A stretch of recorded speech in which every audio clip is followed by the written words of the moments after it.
నమస్తే, welcome to 99 TV. నేను వాసుదేవన్. విజయసాయిరెడ్డి గారి కొత్త పార్టీ ఏర్పాటు ఏమో కానీ వైసీపీలో ఒక స్తబ్దత వచ్చేసింది. ఆయన ఏమన్నా మాట్లాడినా సరే రెస్పాండ్ కావద్దని మాజీ ముఖ్యమంత్రి వైసీపీ అధినేత జగన్మోహన్ రెడ్డి గారు పార్టీ లీడర్స్ని క్యాడర్స్ని ఆదేశించారని ఒక ప్రచారం జరుగుతుంది.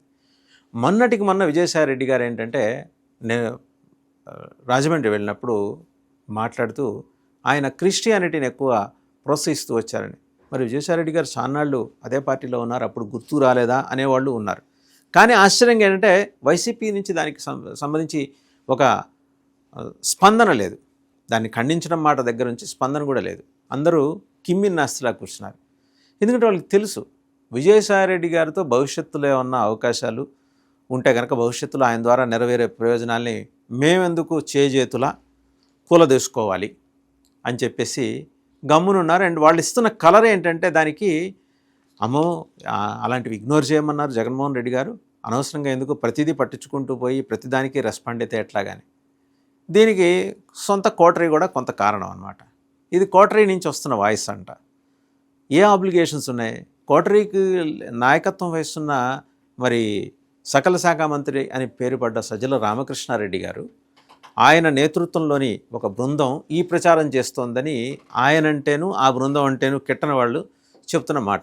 దాన్ని ఎంతవరకు పరిగణలోకి తీసుకోవాలి, దానికి ఉన్న విశ్వసనీయత ఏంటనేది దట్ ఈస్ సెకండరీ. ఇప్పుడు ప్రథమ ప్రాధాన్యం ఉన్న అంశాలు కాదు, ఫస్ట్ ప్రయారిటీలు లేవు, సెకండ్ ప్రయారిటీలో ఉన్నాయి. బట్ ఎనీహౌ వాళ్ళు కోటరీ వాళ్ళు చెప్పారా లేదా అనే అంశం పక్కన పెడితే విజయసాయిరెడ్డి గారిని కౌంటర్ చేయడానికి జంకుతున్న ఈ నాయకుల వైఖరి ఏంటి? జగన్మోహన్ రెడ్డి గారు ఆలోచించాలి కదా. సో ఇలాంటి వాళ్ళన ఇన్నాళ్ళు నేను వెనకేసుకొస్తుంది, లేకపోతే వాళ్ళకి సపోర్ట్ చేస్తూ వస్తుందని అంటే ఆయనకు ఒక భ్రమ కల్పించారు జగన్మోహన్ రెడ్డి గారికి. మీరే ముఖ్యమంత్రి, ఏదో కొన్నాళ్ళు మీకు తీరిక లేక కూటమికి పరిపాలించుకోవడానికి అవకాశం ఇచ్చారు, మళ్ళీ మనం 2 ఏళ్ళలో వచ్చేస్తున్నాం అని చెప్పేసి ఆయనకి ప్రాంప్ట్ చేస్తుంటారనమాట. బహుశా ఈ లెవెల్ ప్రాంప్టింగ్ ఏ రాష్ట్రంలో ఉన్న ముఖ్యమంత్రులు కానీ సీనియర్ నాయకులు కానీ అలాంటి ప్రాంప్టింగ్ని ఎంజాయ్ చేసి ఉంటారు. జగన్మోహన్ రెడ్డి గారికి అది ఇష్టం. ఎందుకంటే ఆయనకి దగ్గరికి వెళ్ళి ఎవరన్నా ఏదన్నా సలహా చెబితే వినటానికి ఆయన సిద్ధంగా ఉంటారనే ఒక ప్రచారం ఉంది. సలహా చెప్తే విన్నప్పుడు మరేం చేయాలి? భజన చేయాలి. భజన ఎలా చేయాలి? రాష్ట్రం మిమ్మల్ని కోరుకుంటుంది జగన్మోహన్ రెడ్డి గారు, మళ్ళీ మీరు ముఖ్యమంత్రిగా ఉంటేనే ఈ రాష్ట్రంలో ధర్మం 4 పాదాల మీద నడుస్తుంది. అండ్ ప్రజలందరూ కూడా చాలా ఆసక్తిగాను చాలా తీవ్రంగాను ఎదురు చూస్తున్నారు మీరు వచ్చేయాలని చెప్పేసి. వాళ్ళ ప్రజల ఇంప్రెషన్ ఏంటంటే వీళ్ళు అంటాం కోటరీ చెప్పేది, మీరు ముఖ్యమంత్రే, కాకపోతే ఏంటంటే విపరీతమైన పని ఒత్తిడి కారణంగా 2-3 ఏళ్ళు ఏదో కూటమిని పరిపాలించుకోమని ఆ చైర్ ఇచ్చేశారు అనే ఒక ఇంప్రెషన్ని ఆయనకి క్యారీ చేస్తూ వస్తున్నారు అనమాట. సో ఇటువంటి కోటరీ ఉండటం అనేది ఏంటంటే అది అందరికీ సాధ్యమయ్యే పని కాదు. ఆ వెసులుబాటు ఆ సౌకర్యం అందరికీ కూడా ఉండదు. మనం ఒకసారి కంపారిజన్లోకి వద్దాం. చంద్రబాబు నాయుడు గారి దగ్గర కోటరీ ఉంటుంది, ఆయన వింటారు, కానీ ఆలోచన అయింది.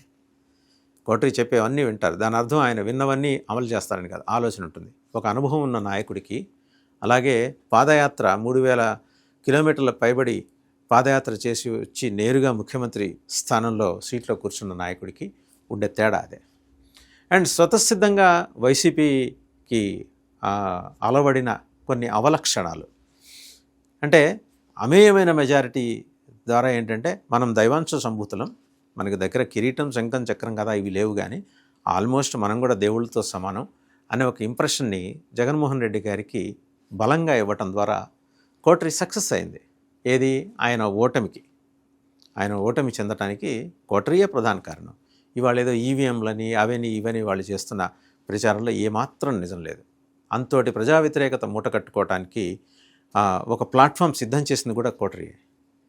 ఇవన్నీ విజయసాయిరెడ్డి గారికి సజ్జల రామకృష్ణారెడ్డి గారికి ఉన్న విభేదాల కారణంగా విజయసాయిరెడ్డి గారు బయటకు వచ్చేసి ఉండొచ్చు.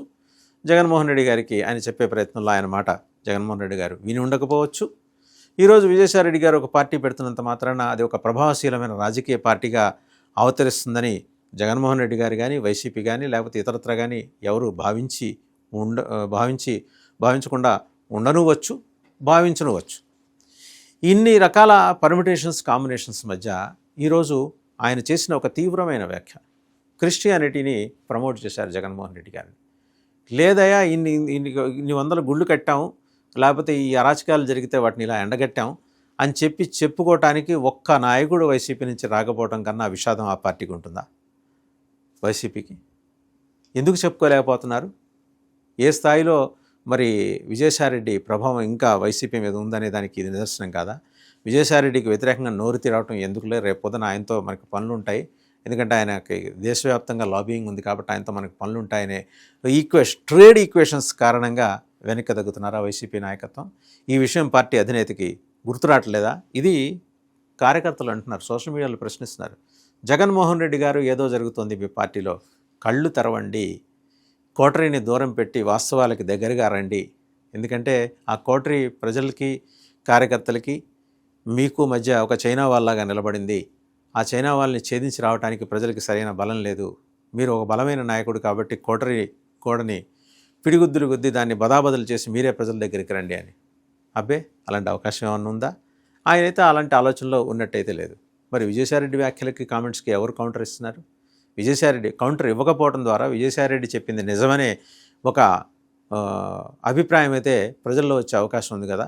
ఇప్పటివరకు మిగిలిన వాళ్ళందరూ చేస్తూ వస్తున్న ప్రచారాన్ని, ఇన్నాళ్ళు నిన్ను నడిపించి ఢిల్లీలో నీకు లాబింగ్ చేయడానికి సహకరించి ప్రధానమంత్రికి నీకు అనుసంధానకర్తగా వ్యవహరించిన విజయసాయిరెడ్డి గారు చెప్తున్న మాటలే నిజమని నమ్మే ఒక సూచన అక్కడ కనిపిస్తుంటే వైసీపీలో అంతర్మథనం జరుగుతోందా? జరగాలి కదా. సమీక్ష జరుగుతోందా? జరగట్లేదు కదా. సమీక్ష జరిగితే ఆయనకి ఎవరు చెప్తున్నారు? అధినేతకి. ప్రెస్ బ్రీఫింగ్ జనరల్గా ఏంటంటే ముఖ్యమంత్రికి తెల్లవారుజామున 4 నుంచి 5 మధ్య అడిషనల్ డీజీ ఇంటెలిజెన్స్ లేకపోతే డీజీ ఇంటెలిజెన్స్ స్థాయిలో అధికారులు అండ్ డైరెక్టర్ ఐఎన్పిఆర్ వీళ్ళు వెళ్ళి చెప్తూ ఉంటారు. ఇప్పుడు తమకు అనుకూలంగా ఉన్న వార్తల్ని మాత్రమే కట్ చేసి అనుకూలంగా ఉన్న విజువల్స్ని మాత్రమే చూపించి ప్రపంచం అంతా బాగానే ఉంది, నిన్న కూడా మంచి జరిగింది, ఇవాళ జరిగేది మంచి, రేపు జరగబోయేది కూడా మంచి అని చెప్పి ఆయన కళ్ళ చుట్టూ ఇంకా భ్రమల తాలూకు తెరలు కళ్ళ ముందు అలా కప్పేస్తూ వస్తున్నారా? ఈ నాయకుడు అంటే వైసీపీ కార్యకర్తలు అనుకుంటున్నది, ఈ నాయకుడు ఎప్పటికీ నిజం తెలుసుకుంటాడు. ఇన్నాళ్ళు జెండాలు మోసిన మమ్మల్నేమో మీరు ముందుండి నడవండి, నేను మీ వెనకాల ఉంటానని చెబుతున్నాడు. ఎందుకు ఇంతోటి ఎన్నికలకి మేము డబ్బులు ఖర్చు పెట్టుకొని ఇంకో ఫెసిలిటీ కూడా వస్తుంది, ఈ ఎన్నికల్లో దిగితే కేసులు పెట్టించుకొని జైళ్ళకు పోవాలా అని కార్యకర్తలు సెటైరికల్గా రాస్తున్న పోస్టులు సోషల్ మీడియాలో ట్రోల్ అవుతుంటే, విపరీతంగా తిరుగుతుంటే మీలో సమీక్ష చేసుకునే ధైర్యం, తెగువ, సాహసం, చేవ ఇవన్నీ చచ్చిపోయినాయా అని కార్యకర్తలు అడుగుతున్నారు. మరి దీనికి ఎక్కడో చోట సమాధానం చెప్పాలి కదా. కోటరీ సమాధానం చెప్తుందా? నేరుగా పాదయాత్ర నాయకుడే వచ్చి సమాధానం చెప్తాడా? అండ్ మీ వైసీపీ క్యాడర్సే ఎదురు చూస్తున్నాయి, మీరు ఏదన్నా వచ్చి నేరుగా మాట్లాడితే బాగుంటుందని ఈ ఛేదించుకొని. ఎందుకంటే మీకు 6 7 అగడతలు ఉంటాయి మిమ్మల్ని చేరుకోవాలంటే. మీ ఆధార్ కార్డు దగ్గర నుంచి మీతో వ్యక్తిగతంగా ఎవరన్నా కొందరైనా ఇంపార్టెంట్ పర్సన్స్ మాట్లాడాలనుకుంటే వారికి దక్కే గౌరవం ఆ 2వ గేటు దగ్గరే ఆగిపోతుందని చెప్పేసి అక్కడ దాకా వెళ్ళొచ్చి తలకాయ బొప్పి కట్టించుకున్న వాళ్ళు చెబుతున్న మాటలు ఇవన్నీ మీ దాకా చేరవు జగన్మోహన్ రెడ్డి గారు, అది నిజం. ఒకవేళ ఏమన్నా చేరినా మీలో ఒక పునరాలోచన వచ్చే అవకాశం ఉంటుంది. అందుకని చేరనీయకుండా ఉండటానికి సాధ్యమైనంత వరకు కోటరీ విశేషంగాను అద్భుతంగాను కృషి చేస్తుంది.